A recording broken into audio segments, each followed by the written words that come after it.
जी, fibrates में क्या बेहतरी आई आपको? Thank you so much sir, thank you once again. मैं बहुत खुश हूँ, बहुत हैप्पी, और मेरी वालदा भी बहुत खुश है कि एक ही फर्स्ट टाइम ये आपसे मेडिसिन लेने से 15 दिन की दवाई के इस्तेमाल से मुझे फाइब्रेट में बहुत फ़र्क आया। मैंने बहुत बड़े बड़े डॉक्टर्स के पास गई हूँ, और उन्होंने मुझे यही कहा था कि आपका जो है ऑपरेशन होगा, ऑपरेट होगा, और ऑपरेट से ही हम ये फाइब्रेट का मसला हल कर आपने सकते कितनी दफा दवा ली मुझसे? हैं। सिर्फ ओनली वन टाइम, 15 डेज बस। 15 डेज की, और 15 डेज के अंदर अल्हम्दुलिल्लाह जी आपको बेहतरी जी, आई है? Thank God, thank God. Test करवाने से पहले ही आपको लग रहा है कि जी जी मुझे काफी हद तक जी बेहतरी सर आ जी, चुकी ये है? मेरी टेस्ट मनी कि अभी मैंने टेस्ट नहीं करवाया, लेकिन मैं फील कर रही हूँ अपनी बॉडी के जी जी अंदर। जी जी।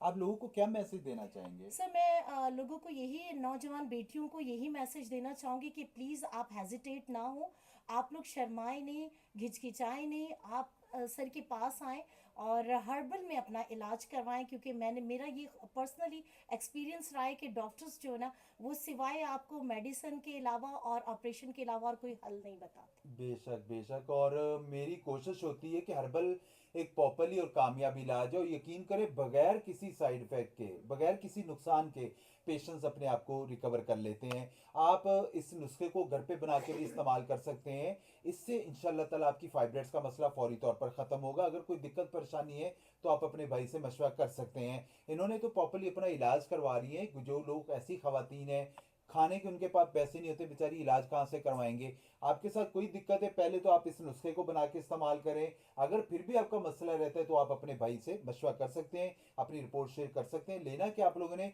नमक जैतून ले लेना है 50 ग्राम, अदरक पाउडर ले लेना है 50 ग्राम, मेथी दाना ले लेना है 20 ग्राम, और हल्दी ले लेना है 50 ग्राम, अजवाइन ले लेना है ये भी आपने 30 ग्राम, तुखम प्याज ले लेना है 50 ग्राम, और ज़ाफ़रान 5 से 10 ग्राम। इन सारी चीज़ों को ब्लेंडर में ब्लेंड करके पाउडर बना के 1 टीस्पून सुबह, 1 टीस्पून रात को इस्तेमाल करें, और असाब को मजबूत रखें। डॉक्टर अगर आपको कह रहे हैं यूट्रस रिमूव कर दे, करवा लें, तो हरगज नहीं करवाना है, पहले आपने उसका हर्बल में इलाज करवाना है। ऐसा ना हो कि आगे जाके आपको औलाद के मसले आए। ठीक है जी, बहुत शुक्रिया, अल्लाह हाफिज़।